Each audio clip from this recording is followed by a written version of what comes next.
This film is about an idea. An idea we call the polymorphic concept of data processing system design, which is a complicated name for an idea, we admit. But the idea itself isn't so complicated when you think of it in terms of how people get machines to help solve their problems. Now, if you have a problem to be computed, you take it to a computer. And as your problems get bigger, you need a bigger computer. As more and more guys like you have problems to solve, they take turns on the computer, which isn't so bad if the computer is fast enough, which it can be if it is big enough and expensive enough. But as the number of guys and the number of problems increase, the machine gets huge. Isn't that a waste? Because while one guy is using the computer to solve an easy problem, which may only be taking 1/1000th of the computer, everyone else has to wait. Unless you spend still more money and buy a still bigger computer. But worse, if one piece fails, the whole computer will probably quit, even though most of it is perfectly good, ready, and willing to work. What's wrong here? To start with, if you look inside, you see that it isn't just one solid hunk of computer, but a lot of individual parts and circuits which each have specialized functions. Now it would be nice if someone would divide the huge computer into little parts, unsolder the connections, so that everybody could get a chance to use the parts he needs for his particular problem. Next, you will want to organize things a little. Not in the usual way, where the brainy computer part not only supervises everything, but also insists on doing a large share of the detailed work. What you want is more delegation, a more easygoing, cooperative relationship between all the parts so that they can associate freely and directly with one another and in various ways. Isn't this a lot of fun? Actually, of course, the electronic boxes don't move. You just make a nice, flexible, automatic switchboard connection like the telephone company does.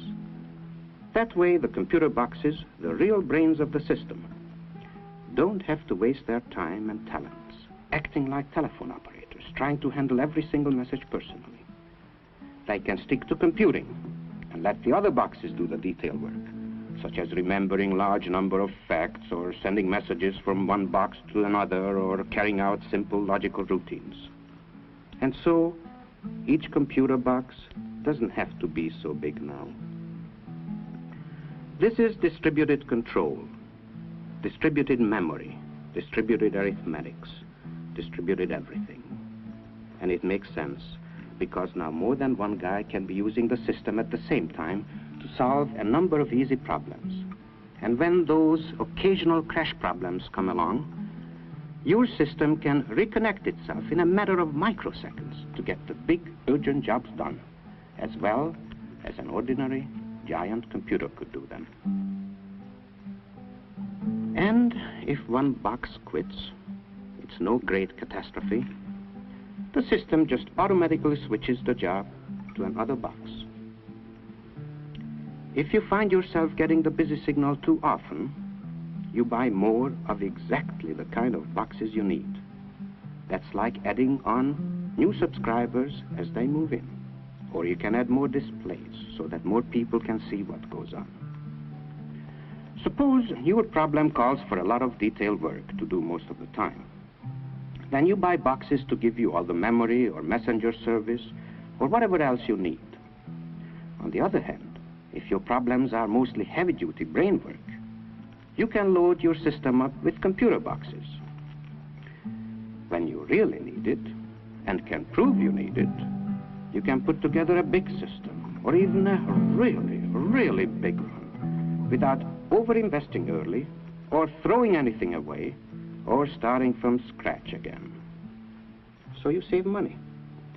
And all the while, you have better reliability and multiple use, and better access.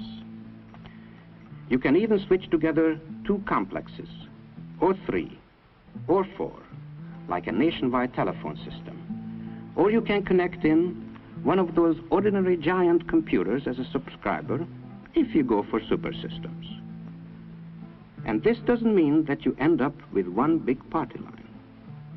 You can keep some of the lines private by opening a few switches permanently, so that certain information won't be available to nosy subscribers. And so now you see that it wasn't just exactly a computer you wanted, but a group of guys with brains and a group of boxes with electronic brains and consoles and displays, all connected together in varying ways and growing together so that the partnership can solve more problems per dollar than each group could solve by itself.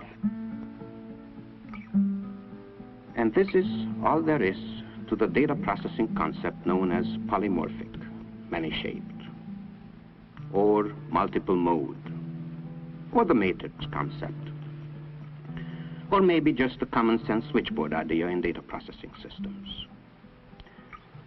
Now it just so happens that Thomson Ramo Wooldridge has been working on the polymorphic idea for several years. And, in case you hadn't already guessed, we have built the first actual polymorphic system. If you're interested, let us know.